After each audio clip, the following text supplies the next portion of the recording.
नमस्कार दोस्तों बांग्लादेश में 5 अगस्त को क्रांति हुई और अब 10 अगस्त। इन 5 दिनों में क्या बदला है? बहुत कुछ बदला है। सरकार बदली है, शेख हसीना देश छोड़कर भाग गई है, लेकिन इन 5 दिनों में वहाँ की सड़कों पर क्या बदला ये बताना ज़रूरी है। आपने 5 दिन पहले संसद भवन की छतों पर लोग देखे, प्रधानमंत्री आवास में लोग देखे, आपने सुप्रीम कोर्ट के जो सारे के सारे ऑफिस है वहाँ पर लोगों को देखा और कई जगह मूर्तियाँ तोड़ते लोग देखे। शेख मुजीबुर रहमान की मूर्ति को तोड़ रहे थे, कुछ हिंदुओं के मंदिरों और घरों पर अटैक लगाते देखा, म्यूज़ियम में आग लगाते देखा। ये तस्वीरें आप सब ने देखी। लेकिन अब नई अंतरिम सरकार आई, इंटरिम गवर्नमेंट आई मोहम्मद यूनुस साहब की, तो अब बांग्लादेश बदला है। वो बदलाव अब सामने से नज़र आ रहा है। बहुत सारे जो वहाँ पर रिपोर्टर्स गए हैं, पूरी दुनिया से गए हैं, उन्होंने अब रिपोर्ट देनी शुरू की है। उनका कहना है कि सबसे इम्पॉर्टेंट चीज़ है कि जैसे संसद भवन के ऊपर बहुत सारे लोग संसद भवन में जाकर सामान चुरा कर ले गए थे, तोड़ कर ले गए थे, पंखे हों, लाइट हों, कुर्सियाँ हों, लोग उठा कर ले गए, चोरी करके ले गए वहाँ से या ज़बरदस्ती करके ले गए। लेकिन अब आप देखेंगे कि 10 तारीख को नज़ारा बदला हुआ है। वहाँ पर गेट है, गेट के ऊपर एक तख्ती लगी हुई है जिस पे लिखा है कि जो लोग सामान यहाँ से उठा कर ले गए हैं यहाँ लाकर वापस कर दें। ये देश की प्रॉपर्टी है, ये कंट्री की प्रॉपर्टी है। उसके आगे सामने स्टूडेंट्स उसको गार्ड कर रहे हैं। छात्र अब सड़कों पर इसलिए हैं कि वो दरअसल पुलिस का काम कर रहे हैं। वो कहते हैं कि जो भी गण भवन के अंदर और संसद का सामान उठा कर ले गए हैं उसे वो वापस करें। शेख हसीना ने इस्तीफ़ा दिया है, वो देश से भाग चुकी हैं। ये स्टूडेंट्स की जीत है। लेकिन कुछ स्टूडेंट कहते हैं हमें बुरा लगा कि हमने अपनी इमारतों को लूटा, अपनी संसद को लूटा। ये गलत है। आपको सबको अपील है, जो आप ले के गए हैं उसे वापस करो। और लोग आ रहे हैं। कमाल की बात है कि लोग आ रहे हैं। अब वो कहते हैं कि बांग्लादेश 2.0 बनाना है। किसी भी अब बिल्डिंग के बाहर आपको पुलिस आर्मी के जवान नहीं मिल रहे हैं, लेकिन स्टूडेंट हर जगह मिल रहे हैं, नौजवान हर जगह मिल रहे हैं। स्टूडेंट सब कुछ देख रहे हैं, वो ट्रैफिक भी कंट्रोल कर रहे हैं।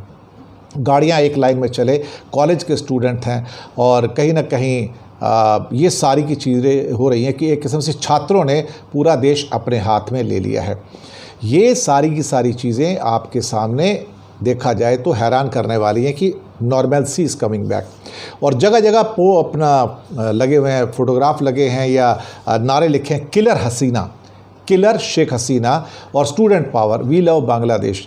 और ये सारी की सारी जो चीज़ें हो रही हैं अपने आप में काफ़ी इम्पॉर्टेंट हैं। अब कई जगह आते हैं कि लोग आ रहे हैं, आई हेट इंडिया के नारे भी लग रहे हैं।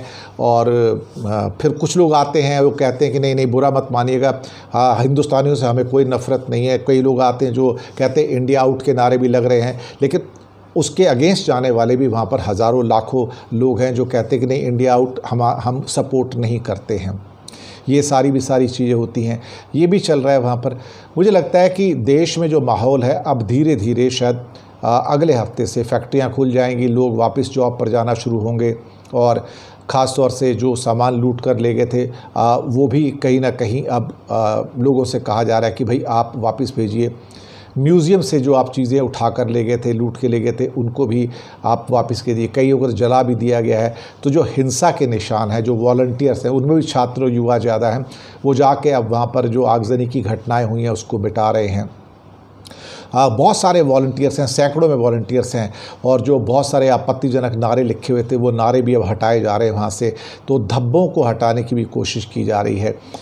मुझे लगता है कि एक बंगबंधु म्यूज़ियम है, वहाँ पर जो उनके क्यूरेटर हैं, जो संरक्षक हैं, वो कहते हैं कि कुछ जो राष्ट्रीय धरोहर थी वो तोड़ी गई हैं, लेकिन जो टूट गई हैं उसको बहुत नागवार गुजरा है और वो अच्छा नहीं है। हसीना तानाशाह थी, लेकिन हमारे जो हिस्टोरिक म्यूज़ियम्स हैं उसको बर्बाद नहीं करना चाहिए था। और कई और जगह पे सेना भी मदद कर रही है, छात्र मदद कर रही है। पुलिस स्टेशंस को जहां आग लगाई थी और पुलिस वाले भी थाना छोड़कर भाग गए थे, अब उनसे कहा जा रहा है कि चलिए आप वापस आइए और आपका जो काम कर रहा है उसको आप शुरू कीजिए। ऑलमोस्ट 500-600 लोग मारे गए हैं, कई पुलिस वाले भी मारे गए हैं।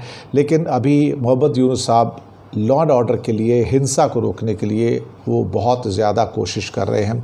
हालांकि ढाका में अभी भी पुलिस वाले कम ही दिखाई दे रहे हैं, लेकिन उसके बावजूद छात्र जिस ढंग से अब फिर से नॉर्मलसी को लाने की कोशिश कर रहे हैं वो काबिल तारीफ़ है। मैं समझता हूँ कि ये दो चीज़ें जो घटी हैं, जिस ढंग से अपील की जा रही है कि लूटी हुई चीज़ों को वापस लेके आओ, और धीरे धीरे वो जो उन्माद था, एक तरह से कहा जाए वो जो तूफ़ान था, अब थमता नज़र आ रहा है। और कई मुसलमान सैकड़ों में, हज़ारों में वो दरअसल हिंदुओं की रक्षा करते हुए भी नज़र आ रहे हैं। मैं समझता हूँ कि ये अपने आप में एक काफ़ी बड़ी बात हुई है, और इसको शायद एक अच्छा, एक क्या कहते हैं कि मंज़र के रूप में देखना चाहिए। काफ़ी हिंदुओं का भी प्रदर्शन हुआ है, हिंदू जागरण मंच है, उन्होंने ढाका प्रदर्शन किया कि हम भी तो यहाँ के वासी हैं, आप हमें क्यों जला रहे हैं, हमें क्यों तंग कर रहे हैं आपको। तो लेकिन अभी जो ख़ास तौर से जो नई अब रजीम आया है, तो वो शायद इस बात के लिए लोगों को कह रहे हैं कि ये देश आपका भी उतना है जितना हमारा है, और कुछ संपत्तियों पे जो अटैक हुए हैं वो बुरा है। पूरी दुनिया में उस हिंसा को ख़त्म करने की बात हुई है। 52 ज़िलों में हमले हुए हैं। मोहम्मद यूनुस से इन्होंने सुरक्षा मांगी है, और करीब करीब 1 करोड़ 35 लाख हिंदू रहते हैं। 17 करोड़ की टोटल आबादी है, 1 करोड़ 35 लाख, करीब 8% उसमें हिंदू हैं। देश के 64 डिस्ट्रिक्ट्स हैं बांग्लादेश में, उसमें 61 डिस्ट्रिक्ट्स में हिंदुओं की एक बड़ी आबादी है। उनके ऊपर इल्ज़ाम आता है कि वो दरअसल शेख हसीना की अवामी लीग के समर्थक है, लेकिन ऐसा नहीं है। वो दूसरी जो दल है उनके भी समर्थक हैं, लेकिन एक मिथ तो फैलाया जाता है। पर कहीं ना कहीं अब हालात जब थोड़े थोड़े सामान्य होंगे तो चीज़ें वापस पटरी पे आएंगी, और हमें उम्मीद करनी चाहिए कि जो स्थितियाँ बिगड़ी है वो धीरे धीरे मोहम्मद यूनुस साहब के आने के बाद संवर जाएंगी। और जो स्टूडेंट नेता कैबिनेट के अंदर आए हैं, सलाहकार परिषद में आएंगे, वो अब इस बात की जिम्मेदारी को समझ रहे हैं कि हमें देश को जलाना नहीं है, देश को बचाना है और आगे बढ़ाना है। तो ऐसे में सबसे बड़ी जो चीज़ है कि देश में शांति लाई जाए, अराजकता को समाप्त किया जाए। बहुत बहुत शुक्रिया आप सबका।